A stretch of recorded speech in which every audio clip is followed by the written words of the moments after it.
ভাই, আরে কি করতেছেন? আমাকে মরতে দিলে না কেন ভাই? কেন তুমি আমাকে বাঁচালে? এই জীবনের ভার যে আমি সহ্য করতে পারছি না।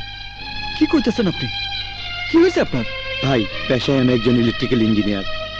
আমার সহায় সম্বল যা কিছু ছিল তা দিয়ে আমি কিছু আইপিএস বানিয়েছিলাম। খুব কম দামে ভালো আইপিএস। একবার চার্জ দিলে সারা দিন কারেন্ট থাকবে, কিন্তু কোনো পাবলিসিটি করতে পারিনি বলে একটিও বিক্রি হয়নি। সব দোকান থেকে আইপিএস ফ্রি দিয়ে গেছে। মানুষের কাছে আমার লাখ লাখ টাকা ঋণ। আমি আর এই ঋণের বোঝা সইতে পারছি না, তাই মরণ ছাড়া আমার আর কোনো পথ নেই। কি বলতেছেন ভাই? শিক্ষিত মানুষ হয়ে অশিক্ষিতর মতো কথা। শোনেন, একজন মানুষ আমারে শিখাইছে হারায়া যাওয়ানের নাম জীবন না, সংগ্রামের নাম জীবন। সংগ্রাম করে বাঁচেন, কাপুরুষের মতো মরবেন কেন? আবার চেষ্টা করেন, দেখবেন একদিন ঠিকই সফল হইবেন।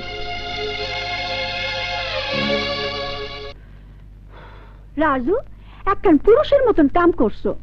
অহন যদি কোনো মাইয়া তোমার প্রেমে পড়ে, তাইলে অবাক হবার কিছু থাকবো না, কারণ মাইয়ারা সত্যিকারের পুরুষই ভালোবাসে। তাই বইলা মনে করো না আমি তোমার প্রেমে পড়ছি।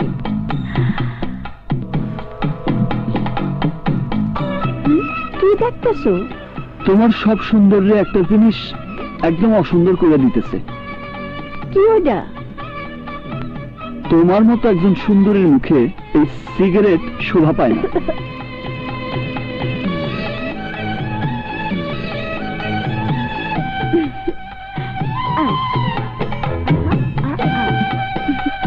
দিলাম, ফালাইয়া দিলাম। কতক্ষণ? সারা জীবনের জন্য। মুখের কথা না সত্যি কথা? সত্যই। তোমার মাথা ছুঁয়া কইলাম।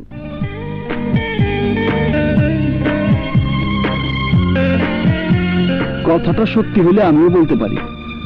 তোমার যে কোনো ভালো ছেলে ভালোবাসলে অবাক হবো না। তোমার মুখে সবসময় সিগারেট থাকতে বইলা তোমারই সৌন্দর্যটা চোখে পড়তো না। এখন কিন্তু সৌন্দর্যটা চোখে পড়ছে। আসলে তুমি সুন্দর। তোমার মন সুন্দর, তোমার কথাও সুন্দর। তাই তো তুমি যখন কথা বলো আমার শুনতে খুব ভালো লাগে। তোমার প্রেমে ফেলাইবার বুদ্ধি করতেছে না তো? কেউ কাউরে প্রেমে ফালাইতে পারে না, প্রেমে পইরা যায়। সত্যি কইতেছি, প্রেমে পইরা যায়।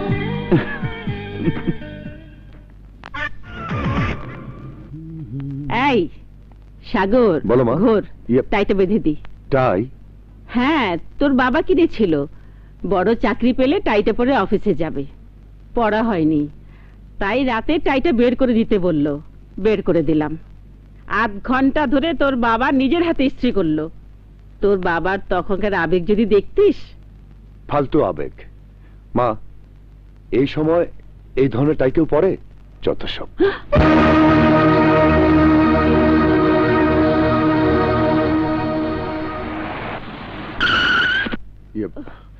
মা, মনে হয় আমার গাড়ি এসে গেছে। তুই একটু অপেক্ষা কর, আমি তোর বাবাকে ডাকি।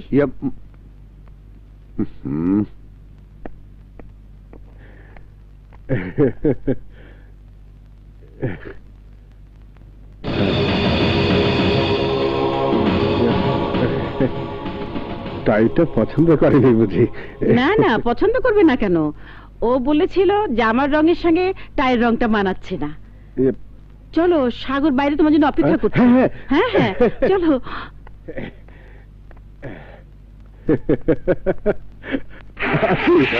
যাও।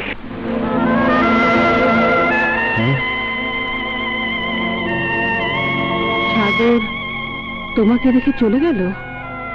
আরে পাগলি, কোম্পানি গাড়ি দিয়েছে চিফ অ্যাকাউন্টেন্টের জন্য, আমার জন্য তো নয়। তুমি সাগরের বাবা, তুমি সাগরের সঙ্গে গাড়িতে যেতে পারবে না?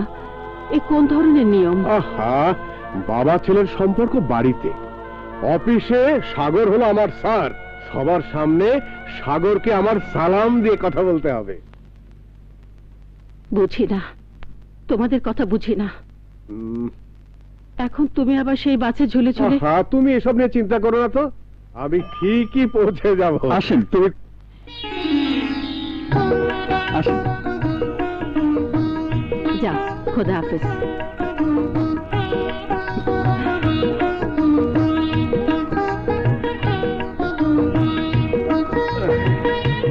হাসি। এসো।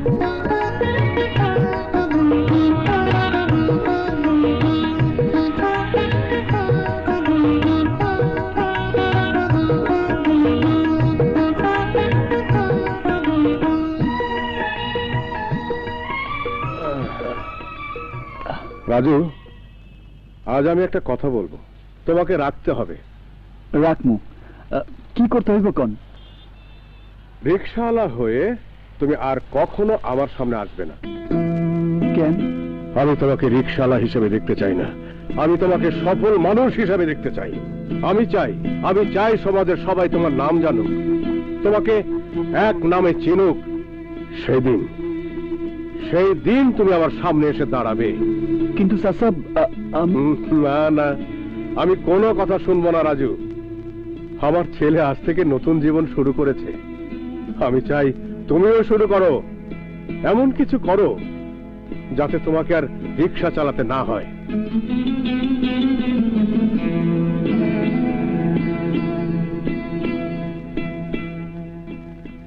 উনাকে তো ঠিক চিনতে পারলাম না। আমার মেয়ে ললিতা। আপনার মেয়ে? স্ট্রেঞ্জ, ভাবতে অবাক লাগছে। আপনার মেয়ে হয়ে কিনা সামান্য একটা রিকশাওয়ালার সাথে। এসব আপনি কি বলছেন মিস্টার ওয়াসিম? হ্যাঁ, আমি নিজের চোখে উনাকে একটা রিকশাওয়ালার সাথে আপত্তিকর অবস্থা দেখেছি। Oh, shut up! Just out! বোধহয় আমার চোখে দেখা ভুল ছিল। সরি ম্যাডাম, আসি। Who is this? Lalita! Yes mom. এসব আমি কি শুনছি? তুমি নাকি সামান্য একটা রিকশাওয়ালার সাথে প্রকাশ্য দিবালোকে ঢলাঢলি করছো? ঢলাঢলি বলছো কেন মম? আমি রাজুকে ভালোবাসি। Are you mad Lalita? তুমি কি সুস্থ আছো? সামান্য একটা রিকশাওয়ালার সাথে? পেশাটা মানুষের চরিত্রের কোনো সার্টিফিকেট নয়। আমার ভাবতেই অবাক লাগছে, যে ললিতাকে আমার মতো করে প্রাচুর্যের মধ্যে বড় করেছে, সেই ললিতা কিনা প্রাচুর্যের সীমানার বাইরে গিয়ে গরিবের সাথে বন্ধুত্বের হাত বাড়িয়ে হাত নোংরা করছে। কেন? গরিবরা কি মানুষ না? গরিবের শরীরে কি তোমার আমার মতো লাল রক্ত নেই? মম, তুমি যে গরিবকে ঘৃণা করছো, আমি যদি বলি গরিবের পরিশ্রমী তোমার এই অর্থ প্রাচুর্য গড়ে উঠেছে, আমি যদি বলি তোমার এই প্রাসাদের প্রতিটি ইট গরিব শ্রমিকের ঘাম ঝরানো টাকা দিয়ে কেনা, তাই তুমি গরিবকে তোমার এই প্রাচুর্যে ভরা জীবন থেকে অস্বীকার করবে কি করে? আসলে কি জানো মম, গরিবকে ঘৃণা করা, গরিবকে ছোট করে দেখা তোমাদের মতো ধনীদের জন্য রীতিনীতি হয়ে গেছে। ললিতা! মামিমা, আমি তো বুঝতেই পারছি না ললিতা এসব কি বলছে। আমার তো মনে হয় গরিব ছেলেটা ললিতার মাথা নষ্ট করে দিয়েছে। এখন থেকে সাবধান না হলে ভবিষ্যতে ললিতার পাগলামিটা আরো বেড়ে যাবে। আমার কথাগুলো তোমার কাছে মমের কাছে পাগলামি মনে হবে, কারণ তোমাদের ঘরে জন্ম নেয়া, তোমাদের আদরে বড় হওয়া এই ললিতাকে রাজু নামের গরিব ছেলেটা আমল বদলে দেবে তা তোমরা ভাবতেও পারোনি যে রাজু তোমাদের চেনা জানা ললিতাকে বদলে দেবে। ওই রিকশাওয়ালা স্টুপিডটা তোমাকে কি বদলে দিয়েছে শুনে?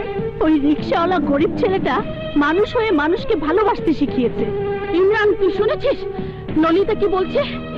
আমি মা হয়ে ললিতার সর্বনাশ কি করে ঠেকাবো?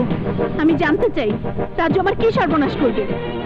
তোর এই আবেগ আর ওর প্রতি তোর বিশ্বাসের সুযোগ নিয়ে লক্ষ লক্ষ টাকা হাতিয়ে নেবে।